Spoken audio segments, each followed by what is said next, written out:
ഇതൊന്ന് ഫോൾഡ് ചെയ്തെടുക്കാൻ വേണ്ടിയിട്ട് വളരെ വളരെ സിമ്പിളാണ്. അതിന് വേണ്ടിയിട്ട് ഫസ്റ്റ് നമുക്ക് വേണ്ടത് എന്താണെന്ന് വെച്ചാൽ ഈ ഷീറ്റിൻ്റെ ഒരറ്റത്ത് ചെറുതായിട്ടൊന്ന് മടക്കി കൊടുക്കാം. ഒരു ട്രയാങ്കിളിൻ്റെ ഷേപ്പിൽ ഇതുപോലെ ഒന്ന് മടക്കി കൊടുക്കാം. അതിന് ശേഷം പിന്നെ നമുക്ക് വേണ്ടത് എന്താണെന്ന് വെച്ചാൽ ഇതൊന്ന് ചെറുതായിട്ടൊന്ന് ഒട്ടിച്ച് കൊടുക്കാൻ വേണ്ടിയിട്ട് കുറച്ച് മൈദാമാവിലേക്ക് ഒരല്പം വെള്ളം കൂടി ചേർത്ത് കൊടുത്തിട്ട് ഒന്ന് പേസ്റ്റാക്കി വെച്ചിട്ടുണ്ട്. അത് ചെറുതായിട്ട് കൈ വെച്ചിട്ടോ അല്ലാന്നുണ്ടെങ്കിൽ ഒരു സ്പൂൺ വെച്ചിട്ടോ ചെറുതായിട്ട് ഇങ്ങനെ ടച്ച് ചെയ്ത് കൊടുക്കണം.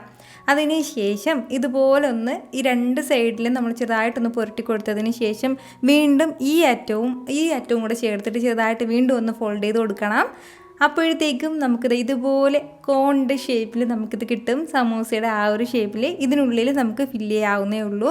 അപ്പോൾ നമുക്ക് സമൂസയുടെ ഫില്ലിംഗ് അല്ല, വേറെ എന്ത് ഫില്ലിംഗ് വേണമെങ്കിലും ഈ ഒരു രീതിയിൽ വെച്ചിട്ട് നമുക്ക് തയ്യാറാക്കാവുന്നേ ഉള്ളൂ. ഫില്ലിംഗ് വെക്കുമ്പോൾ പ്രത്യേകം ശ്രദ്ധിക്കേണ്ട ഒരു കാര്യമാണ്, ഒരുപാട് ഫില്ലിംഗ് നമ്മൾ വെക്കരുത്. എങ്കിൽ പിന്നെ കുറച്ച് സമയം അതായത് നമ്മൾ ഫ്രൈ ചെയ്ത് കഴിഞ്ഞതിന് ശേഷം കുറച്ച് സമയം കഴിയുമ്പോഴത്തേക്കും ഇത് പെട്ടെന്ന് കുതിർന്ന് പോകും, അതായത് സോഫ്റ്റ് ആയി പോകും. അപ്പോൾ എപ്പോഴും നല്ല ക്രിസ്പി ആയിട്ടിരിക്കാൻ വേണ്ടിയിട്ട് വളരെ കുറച്ച് മാത്രം ഫില്ലിംഗ് വെച്ചിട്ട് വേണം നമ്മൾ തയ്യാറാക്കി എടുക്കാനായിട്ട്.